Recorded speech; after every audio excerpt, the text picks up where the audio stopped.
Vazir Ozodbek Nazarbekov rahbarligida vazirlik matbuot xizmatining faoliyati sarhisob qilindi. Talaba yoshlar ijodiyot ko'rik festivalining g'olib va sovrindorlari taqdirlandi. Bugun davlat sizlarga yetkazib endi yulduzsiz bo'lishinglar shart. Xoreografiya akademiyasi bitiruvchilarining imtihoni bo'lib o'tdi. Maysarlarning ishi spektakli premyera qilindi.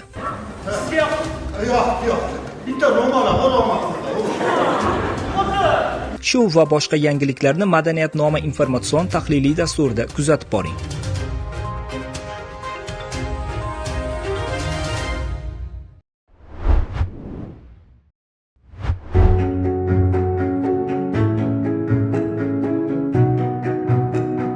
Madaniyat vaziri Ozodbek Nazarbekov rahbarligida vazirlik matbuot xizmatining 2024-yil yakuni va 2025-yilning birinchi choragi sarhisob qilindi. Unda Madaniyat vazirining birinchi o'rinbosari Avazxon Tajixanov, vazir o'rinbosari Murodjon Majidov va vazirlikning markaziy apparati vakillari ishtirok etishdi. Shuningdek, video konferensiya aloqa orqali vazir o'rinbosari Yusufjon Usmonov hamda vazirlik tizimidagi tashkilotlar, Qoraqalpog'iston Respublikasi madaniyat vaziri, viloyatlar va Toshkent shahar madaniyat boshqarmalari rahbarlari va xodimlari ishtirok etishdi. Yig'ilish avvalida vazir Ozodbek Nazarbekov matbuot sohasida amalga oshirilayotgan ijobiy ishlar haqida to'xtalib, o'z fikrlarini bildirdi.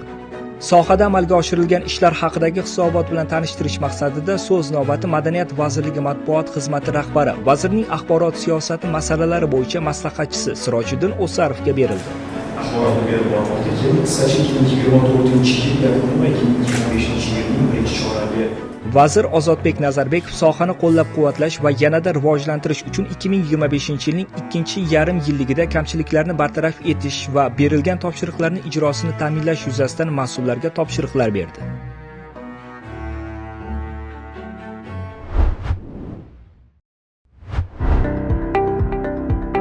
12-iyun kuni O'zbekiston Respublikasi Bosh prokuraturasi bilan hamkorlikda O'zbekiston Respublikasining madaniy faoliyat va madaniyat tashkilotlari to'g'risida qonuni va madaniy ta'lim sohasiga oid hamda sohaviy qonunchilik hujjatlarining ijrosi yuzasidan tanqidiy ruhda muhokama o'tkazildi. Unda madaniy ta'lim sohasida huquqni qo'llash amaliyotiga alohida e'tibor qaratish, yoshlarning bo'sh vaqtlarini samarali tashkil etish, qonunchilik hujjatlarida belgilangan topshiriqlar ijrosini o'z vaqtida va sifatli amalga oshirish lozimligi ta'kidlab o'tildi. Shu bilan birga hamkorlikda tashkil etilgan mazkur tadbirda xodimlarning huquqiy bilim va huquqiy ongini yanada oshirishga qaratilgan qonunchilik hujjatlarining mazmun mohiyati yuzasidan tushuntirishlar berilib, barcha xodimlarning mas'uliyati oshirildi.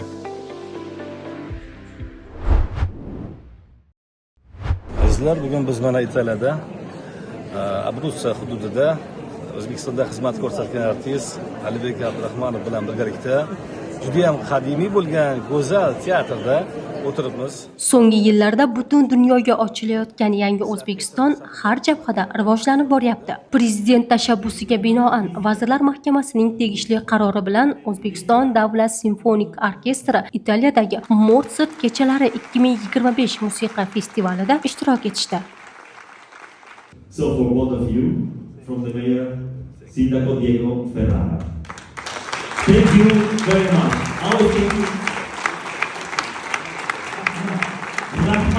Rahmat. Bunday festivallarimizni, bunday bizning jamoalarimizni konsert dasturlarini namoyish qilish shunchaki namoyish emas, balki bu kelgusida albatta bizga shu mamlakatimizga investitsiya olib kelish bilan bog'liq loyihalar desam to'g'riroq bo'ladi va shuni asosida bugun bizning orkestrimiz mana shu gastrol safarini amalga oshirilyapti va kelgusidagi rejalarimizda ham mana shunday kelishuvlar, bitimlar imzolangan. Aytishimiz mumkinki, bugun mana ilgarilari kelganimizda O'zbekiston desak, mamlakatimizning nomini eshitib sal o'ylab turish holatlari bo'ladi, lekin bugungi kunda ayniqsa mana Italiya bosh vaziri O'zbekistonga borib, o'ziga juda katta ta'sirotini namoyon qilganligi va mana shu ma'lumotlar butun millatga, xalqqa tarqalganligini, bugun mana shu ko'cha-kuyda ham hatto gaplashganimizda O'zbekiston desak, shunday yuzimizga qarab turib, O'zbekistonni bilishini, Samarqand, Buxoroni bilishini eshitish bu juda ham faxrli. Bizni tashkil etayotgan festivallarimizda, maqom festivalimiz, xalqaro baxshichilik festivallarimiz, hunarmandchilik festivallarimiz, umuman deylik juda katta yirik tadbirlarimizda ham italiyalik san'atkorlarni borish ishtiyoqi juda ham baland ekanligini, mana shu ikki davlat rahbarlarining kelishuvidan keyin mana shu hamkorlik albatta o'zbek davom etishini biz anglayapmiz, chunki rejalar shunday qo'yilgan, maqsad shunday qo'yilgan va kelgusida mana boya aytganimdek shu investitsiya kiritish bilan bir qatorda o'sha virtuoz san'atkorlar deymiz, ijodkorlar deymiz, ularni bizni O'zbekistonda, Toshkentda, Samarqandda, Xorazmda borib konsert dasturlarini tashkil qilish va eng taniqli bo'lgan san'atkorlar, ijodkorlar borib bizni O'zbekistonda muxlislarga, tomoshabinlarga xizmat qilishi kelishib olingan. Aynan shu zaldagi o'tirgan tomoshabinlarimiz bugun o'zbek san'atkorlarining ijodini ko'rishga tashrif buyurishgan. Madaniyatnoma Dilnavoz Muhammadqul va Jasurbek Abdujalilov Madaniyat vazirligi matbuot xizmati.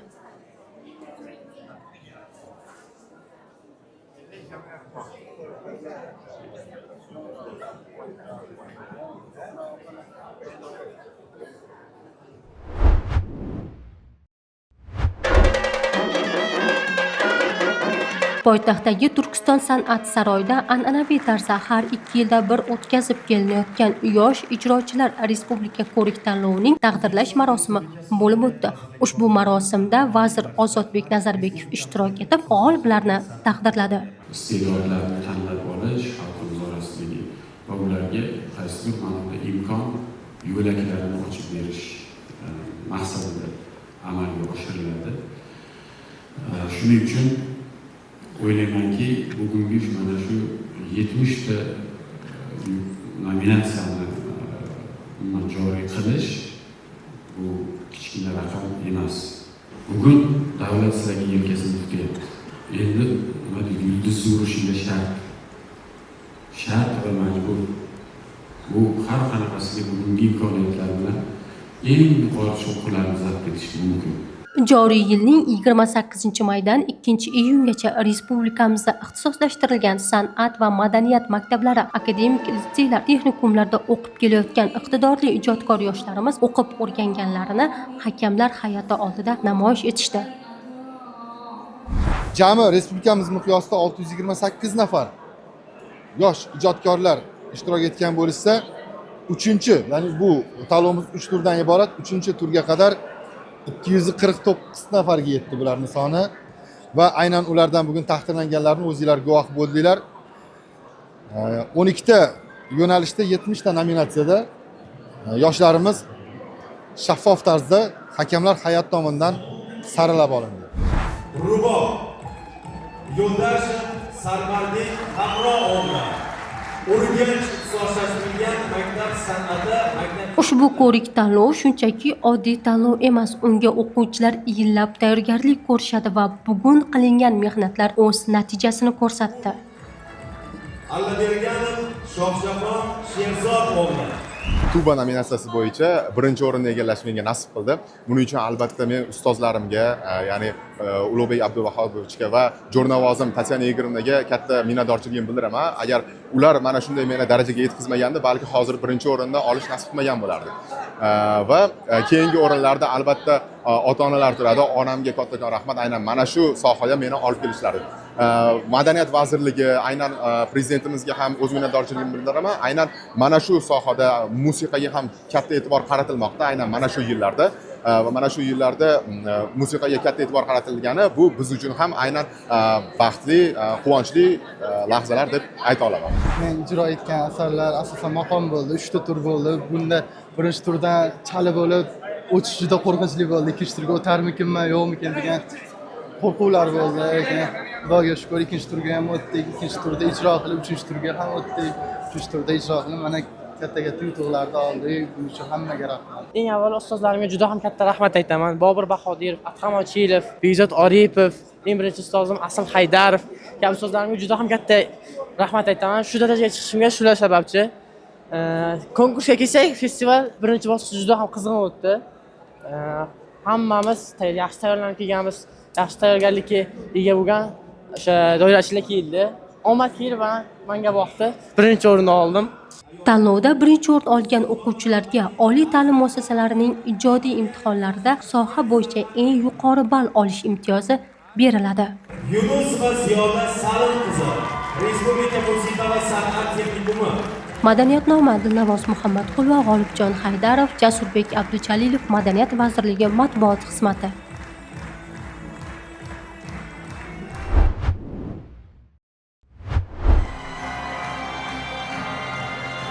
O'zbekiston davlat san'at va madaniyat institutida talaba yoshlar ijodiyoti ko'rik festivalining g'olib va sovrindorlari tantanali ravishda taqdirlandi.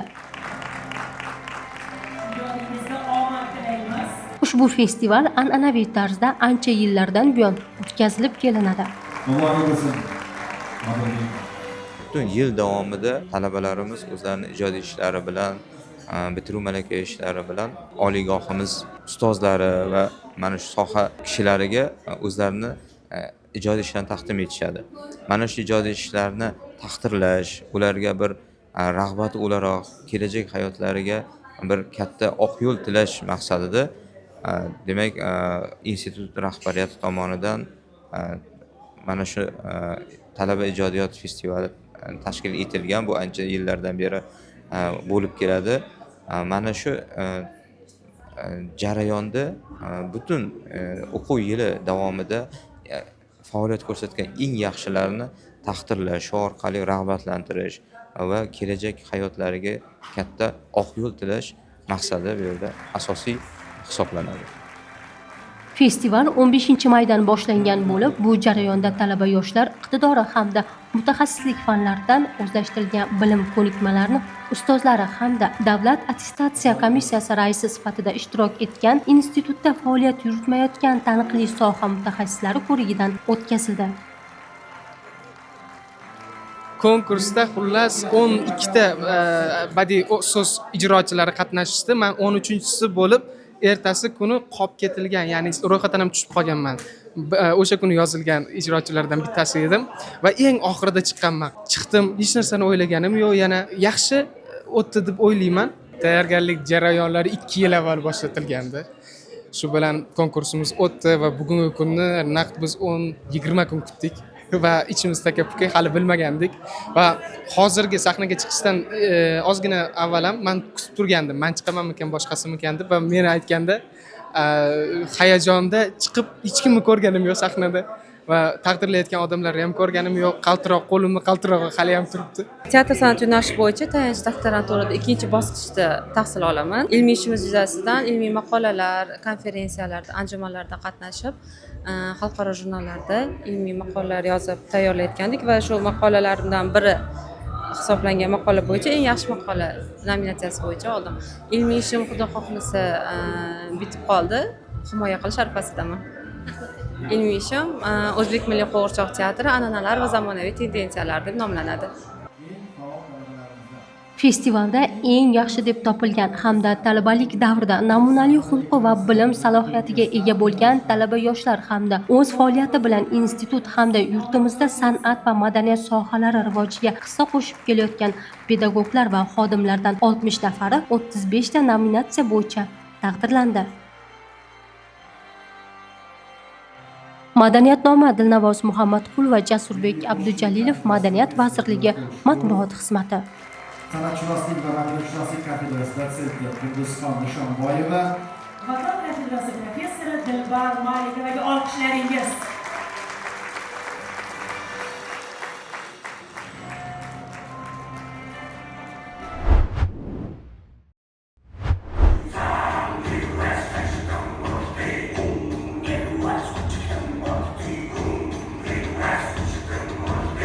O'zbekiston Davlat xoreografiya akademiyasi 4-kursi bitiruvchilari har yili bitiruv malakaviy ishlarini ijodiy ko'rinishda sahna chiqishlari orqali imtihon topshirishadi. 10 yildan buyon an'anaga aylanib kelayotgan bunday imtihon topshirishdan ko'zlangan asosiy maqsad bor. Maqsad talabalarimizni birdamlikka, tariximizni yaxshi bilishga, masalan, imtihonlarimizni yopiq zalda o'zimiz akademiyamizda ham topshirsak bo'ladi, lekin talabalarimiz jaddidlar kim, Cho'lpon kim, Usmon Nosir kim, Abdulla Qodiriy kim, tarixga qaytadigan bo'lsak, o'tgan yili Jaloliddin Manguberdini juda katta sahnasini spektakl qilib namoyish etishdi. Tariximizga qaytish, talabalarimizda milliy ruhni yanada jonlantirish. Talabalarimiz 1 yil davomida tayyorgarlik ko'rdik bu asarlarga. Bizda 3-kursni yakunlashayotganda asar tanlanadi va 4-kursda raqs spektakl sahnalashtirilishi boshlanadi. 1 yil davomida tayyorgarlik ko'rdi. Endi talabalarimiz biz davlat tadbirlariga ham ishtirok etishadi. Davlat tadbirlaridan ortib o'z vaqtlarini ayamasdan shu asarlarga sho'ng'ib bunaqa raqs spektakllar sahnalashtirishi albatta bu iftixor tuyg'usini odamni junjiktiradi to'g'risi. Bugungi imtihonda 5 ta spektakl namoyish etildi. Mongol xalq suyutasi Nayman qizi deb nomlangan spektakl. Bu spektaklga O'zbekistondagi Mongol elchisi ham tashrif buyurdi.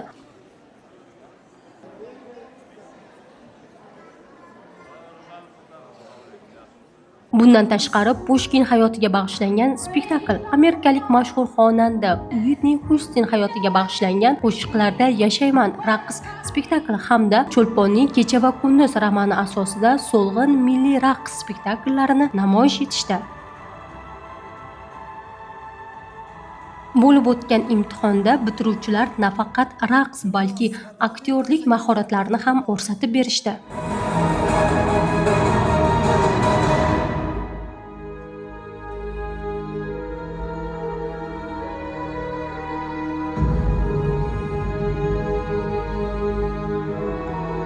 so'z orqali emas, balkim raqs harakatlari orqali, mimika orqali tomoshabinlarga iloji boricha yetkazib berishga harakat qilamiz.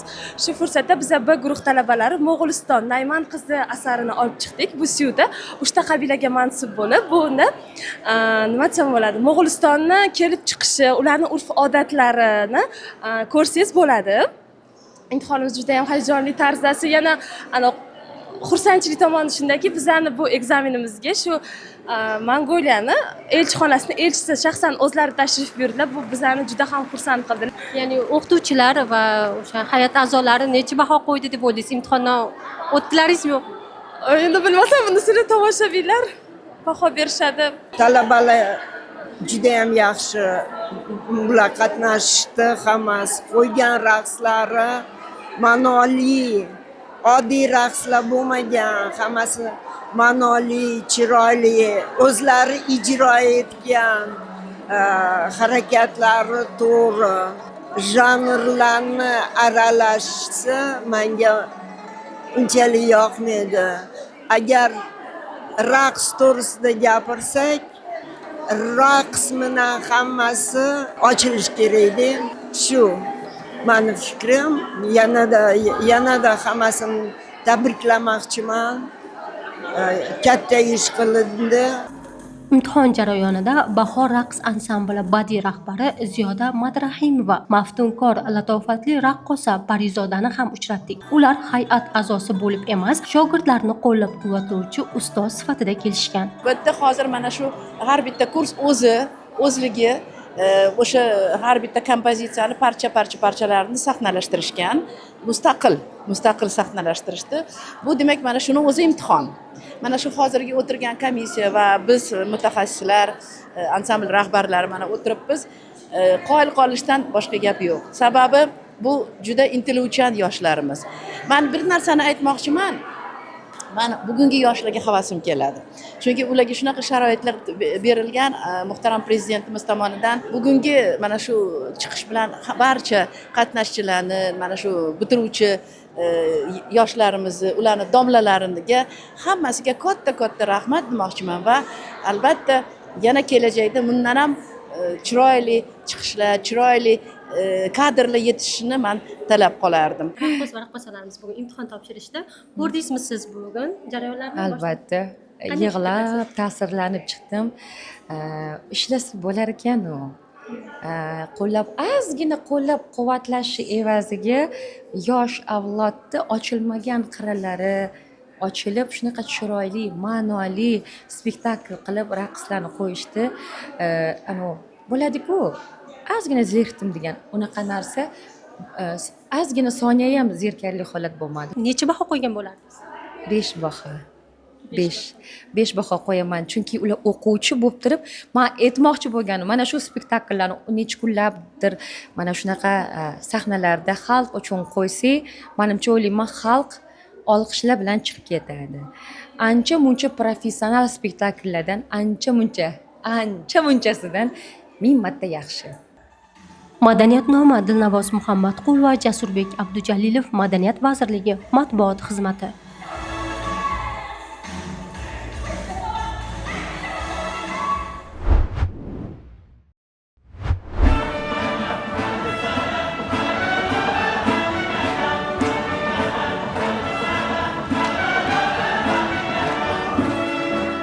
21-iyun kuni Muqimiy nomidagi O'zbekiston Davlat akademik musiqali teatri sahnasida Maysara musiqali komediyasining premyerasi bo'lib o'tdi. Ketinglar bu yerdan. Ketinglar. To'xta! Men hozirning arami roziman. Agar istasang, seni o'z nikohimga olaman. Eshitdimikin? Eshitgan bo'lsin-da.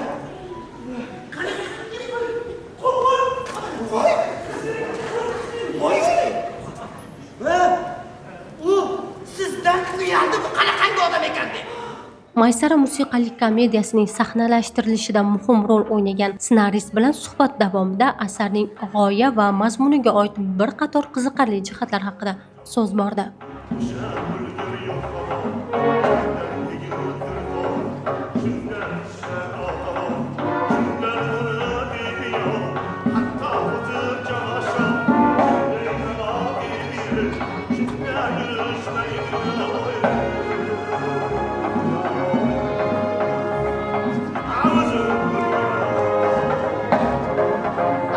Bu asarga qo'l urish ustozimiz Hamza Hakimzoda Niyoziyning o'sha Maysaraning ishi yoxud burungi qozilar asariga qo'l urish ochig'i juda hayajonli bo'ldi. Sababi biz bu asarni buzib qo'ymaymizmi degan nima bilan hadik bilan ishladik. O'ylaymizki, biz Hamza Hakimzoda Niyoziyning ushbu asarining zamonaviy talqini bugungi kun tomoshabinlariga ma'qul keladi deb umid qilamiz.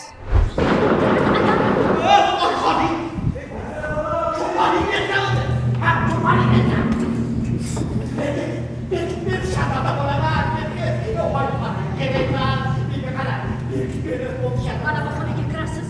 Xonada javon bor.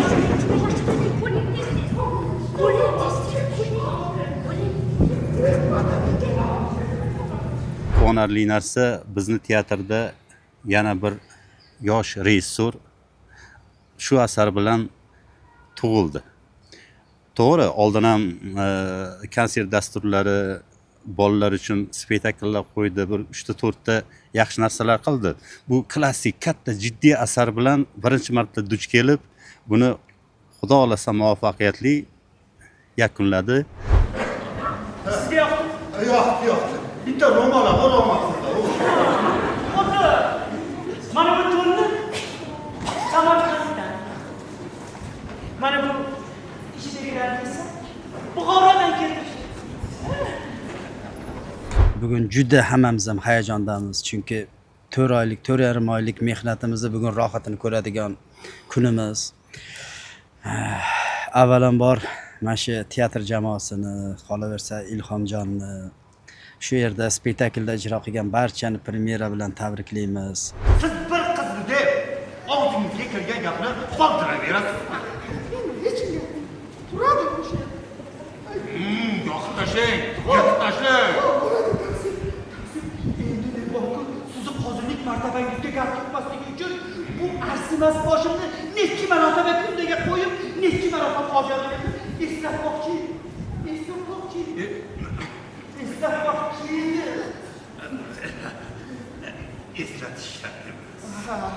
Menga masalan o'sha Mulla Alam obraz rolini berganida men o'ylaganman, voy buni kimlar o'ynamagan, bu qanaqa sahnalarda o'ynalgan bu spektakl.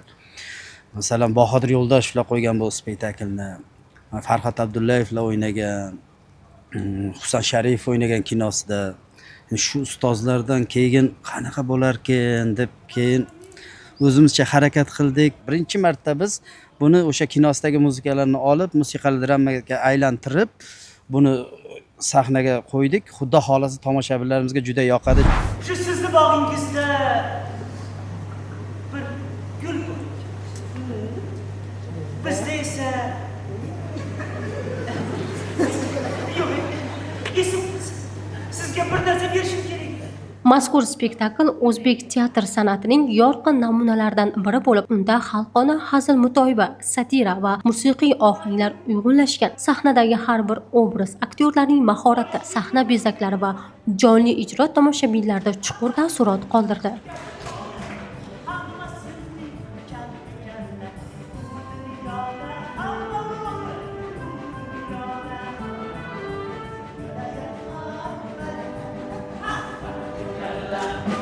Salam. Oilaviy tomosha qildik. Rosti juda yaxshi kayfiyatda o'tdi. Zo'r madaniy hordiq chiqardik. Ayniqsa mana oila a'zolarimiz viloyatdan kelishgan, Buxoro viloyatidan. Ayni paytda yozgi dam olish mavsumi bo'lganligi uchun, ta'til bo'lganligi uchun o'sha maktab bitiruvchilari janlarim kelgan. Oyimlar bilan birga ko'rdik. Juda yaxshi taassurotlar qoldirdi. Zo'r. Spektakl bugun zo'r bo'ldi. Boshqa talqinda zamonaviy jargon gaplar ham qo'shildi, lekin necha bora o'qigan bilan, necha bora ko'rgan bilan bugun jonli efirda mazza qilib, jigarlarim bilan Samarqand viloyatidan kelib, mana shu joyda ancha rohat oldik. San'atkorlarga kattadan katta tashakkurlar aytib qolamiz. Ularning ishiga kelajakda muvaffaqiyatlar tilab qolamiz.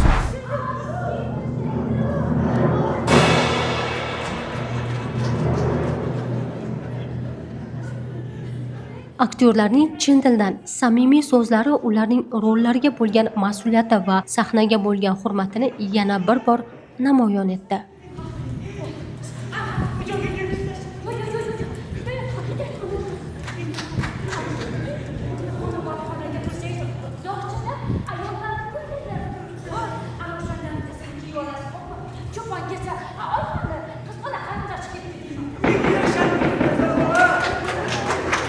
Madaniyatnoma Odina Ahmadjon va Dilnavoz Muhammadqul va Jasurbek Abdujalilov Madaniyat vazirligi matbuot xizmati. Aziz mehmonlar, yana bir bor xush kelibsizlar.